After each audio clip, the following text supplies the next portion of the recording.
Well, hello there, hunters and huntresses. Welcome to the channel. Today we're doing a slightly different video. It's basically just a ranking of my top 10 best games of 2023. And that doesn't mean games that were released in 2023, just games that I played in the year, no matter from what year they were. The criteria for the ranking is basically just how much I liked them. I'm not gonna rant and talk about the design and all that intricacies of game dev. I don't know that shit and I'm not trying to pretend to do that. So I like this more than this. That's why it's here and that's why it's not here. Therefore making it my own personal list. So enough of wasting your time with a useless intro and let's jump right in. Number 10, we have Resident Evil 4. Oh days. I finished this game in like 3 sittings, and that's an achievement for someone with my dopamine levels. Someone with the severe ADHD that I have. It just means I absolutely enjoyed this game. I loved the original. Of course, I've only played it as a kid, and I don't think I'll replay it now that I'm grown up because I'd like to retain those memories, you know? Without my adult self coming in and seeing it through his eyes like, fuck that guy, he's a bum anyways. But yeah, just simply brilliant, you know. The Resident Evil 2 remake was great, and this is just basically following the same formula. But it doesn't matter, it still was a really good experience and I had fun playing it. Actually had so much fun that it had to make it on the top 10, but not so much that is gonna grant it a higher seat in the ranking because it's basically just a remake. A remake should not be nominated for Game of the Year or, you know, considered better than original IPs. And at number 9, we have Blasphemous. This is such a good game, okay? I mean, I'm a huge Souls fan. I consider Souls games the best gaming experiences out there just because of how, you know, tightly written, deep, lore and history, meaning, symbolism, all of that type of stuff is combat, atmosphere, music, and this game has it all. It is perfect. It's the first 2D Souls-like that I play, and I don't think there's a game better than this at what Blasphemous does. It's really unique in a way I've never seen in a game before. It's brutal, it's really, you know, gory, and I really loved it. I don't see a lot of people talking about it, maybe because it's slightly older now. But again, Blasphemous 2 dropped a few months ago. And even that one was kind of forgotten because it dropped in the same week as Armored Core 2, which is too bad. Still haven't played 2, but I finished 1 and it's such a good game. I have 2 videos on it, like the start of the game. You can watch them if you haven't, and yeah. And at number 8, I have God of War Ragnarok. I have a friend called Bo, and I know he's so mad seeing it ranked this low, especially after the beef of Elden Ring versus God of War last year. But I have my own reasons, okay? I still haven't beat the game. I'm only halfway through, okay? There's only 2 games that I have not beat that made it into the top 10. And that's a sign of quality. When I already like it so much that it's in the top 10 itself is a good thing, right? But yeah, God of War Ragnarok is amazing, you know. I played every single God of War game, and I love all of them. And I like this one. Not better than 2018, not even close. I do have a lot of problems with it, you know. I don't like hand-holding at all. I don't like just my time being wasted. For example, sitting through 20 to 30 minutes of just dialogues and cutscenes and oh my days, the repetitive puzzles, the lack of variety in the enemies, and just the repetitive loops of gameplay. Puzzles, dialogues, cutscenes, and fucking 3 enemies. The flying one and the fucking things that you fight literally in every realm. But again, it's a great game. The story is amazing, the characters and everything. The combat is not so great because it's basically just the same. But I like the game. The Thor boss fights, oh days, that is amazing. And from time to time the game slaps, you know. It's funnier, it's different from the first one in that aspect, but I mean, I am pretty sure When I beat God of War Ragnarok, finally, it would have easily taken its place, like at least the top 3 on this list. And at number 7, I have Ender Lilies. This is a really underrated Metroidvania kind of game, Hollow-like kind of game, and oh my days, I love this game. Okay, it's really simple. The narrative is good, the combat and gameplay is very nice and smooth. Nothing that really stands out. It's not a, genre-defining game or anything. But it's mainly on this list for one thing, and that's music. I'm a sucker for good music, and this game delivers. This game has the best music out of all of this list, like by far. And that alone made the experience so much better, because it's something I enjoy, and you can tell was done with a lot of passion. Just take a listen.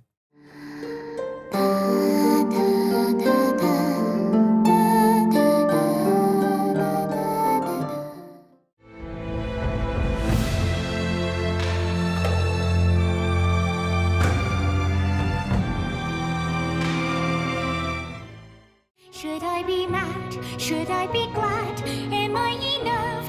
How can I be enough?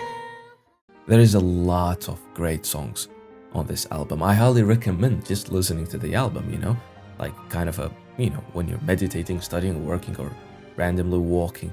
It's just, the vibe is it, So yeah, if not the game, which is short by the way, just listen to the music. It's really good. And at number 6, I have the one and only Yakuza Zero. And yes, this is the second game on this list that I have not beat. But boy oh boy, I love this game. This game is just made for me. I enjoy every single moment of it. Whenever I sit to record this game, I end up playing more than I should, ending up in longer videos. And that's just because I truly actually enjoy my time in it. I actually see myself continuing the series and playing most of the other installments.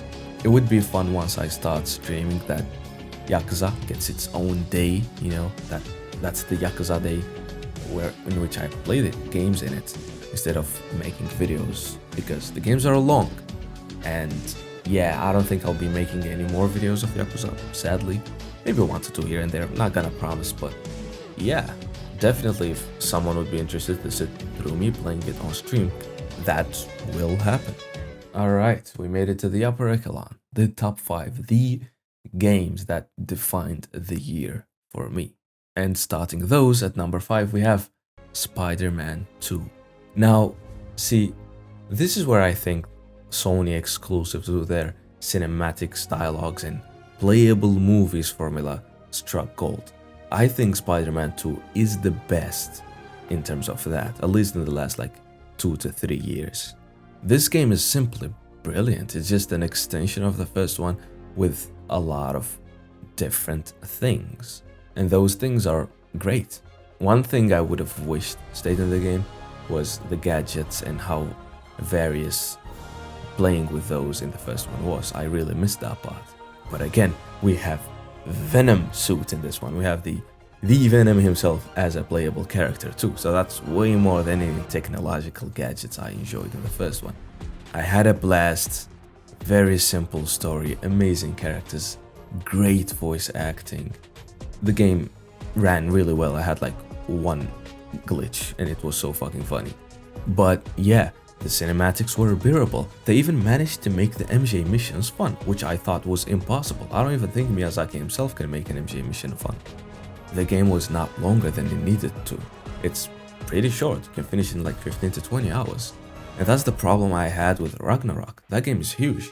And it's mostly padded with cinematics, dialogues, and walking, which I hate. This game cuts through that because of the traversal mechanic of swinging, the best one in any game. Really cool game, amazing spectacles and boss fights, and it all created some of the best moments in the last month while I was playing it. And at number 4, Dark Souls 2. Yeah, I mean this game is different, I will look back at it and think of the time I was playing Dark Souls 2. because this is the first game I played on this channel. A lot of people I met on here and, great people who still watch me, who I consider friends really, came through Dark Souls 2. And not just that, I mean, obviously a Souls fan playing the last Souls game, which he avoided for a long time because of criticism, but ends up enjoying it. It created a really cool narrative. I even made a video about Asmongold or Asmonbold, kind of just making fun of him and defending Dark Souls 2.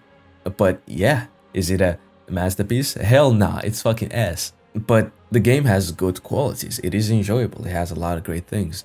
The lore is simply immaculate, just like anything that comes from Software.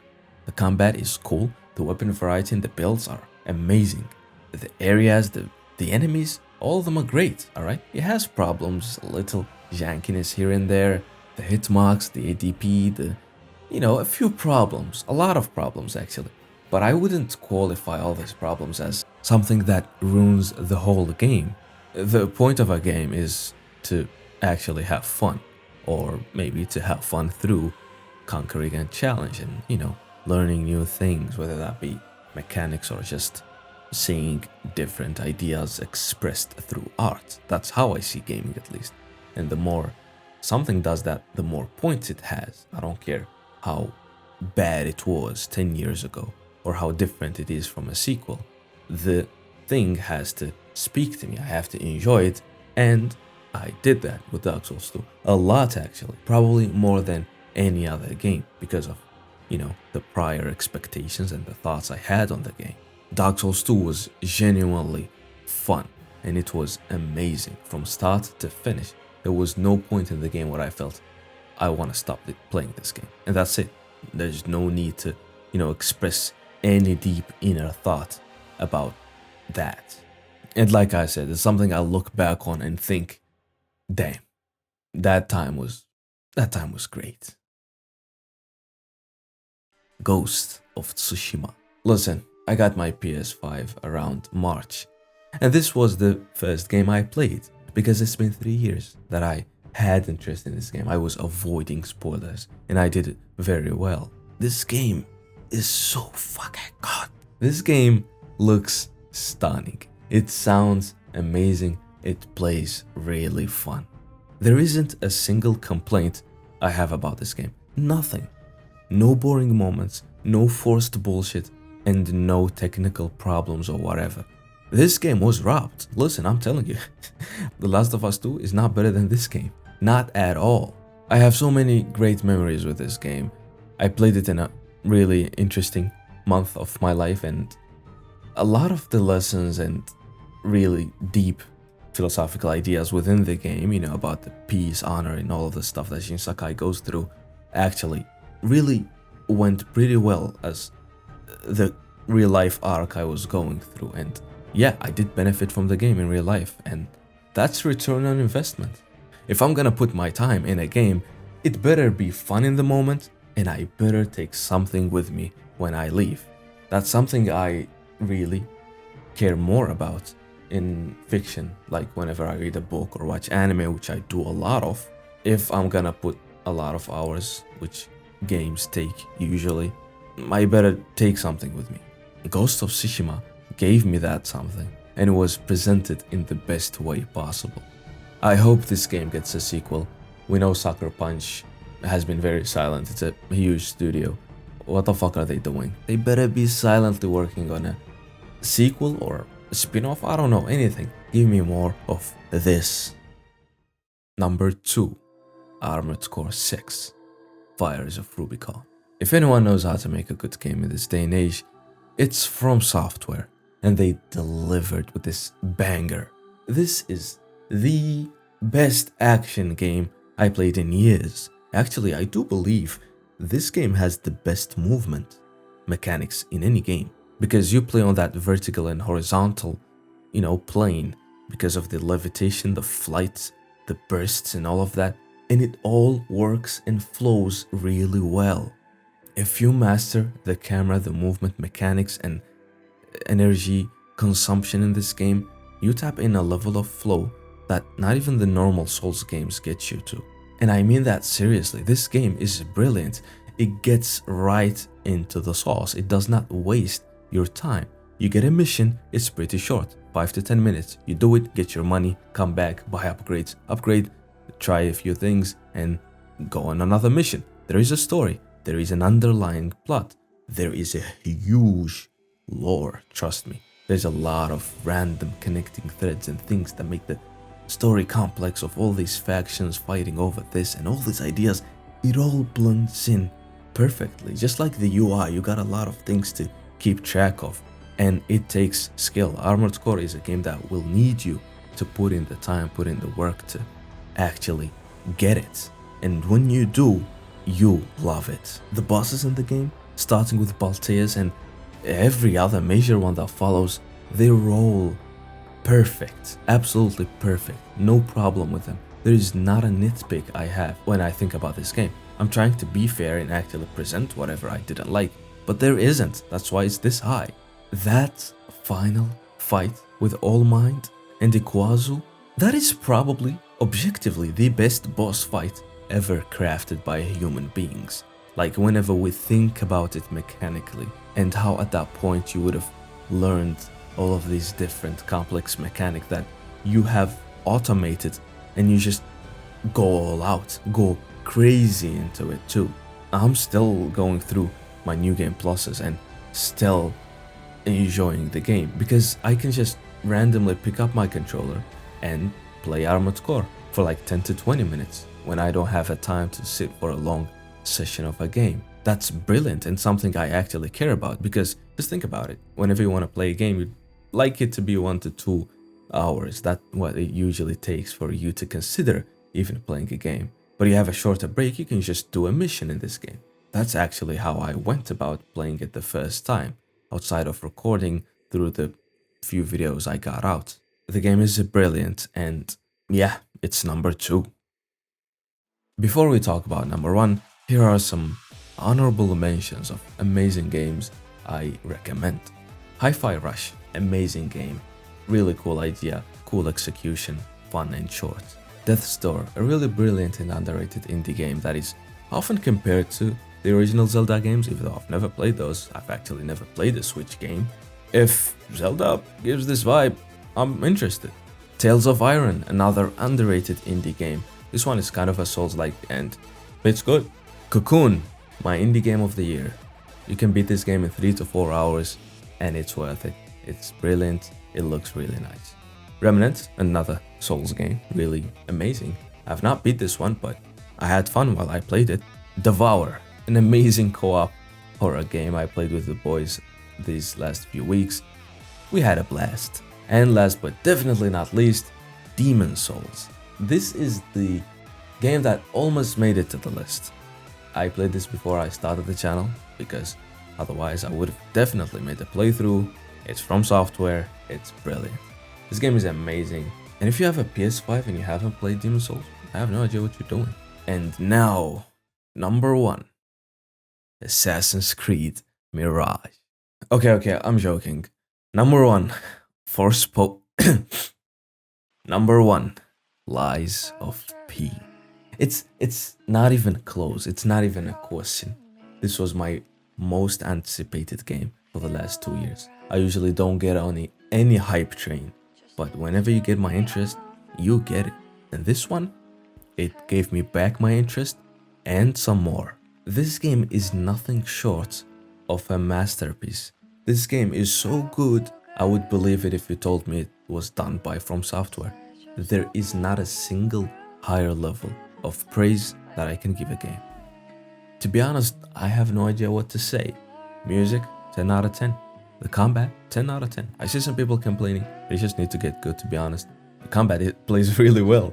I have no problem with it. The weapon variety, the new ideas that they introduced, like mixing around the weapons, the sharpening system, the stagger system, the mixing in a lot of the great core things in different From Software games.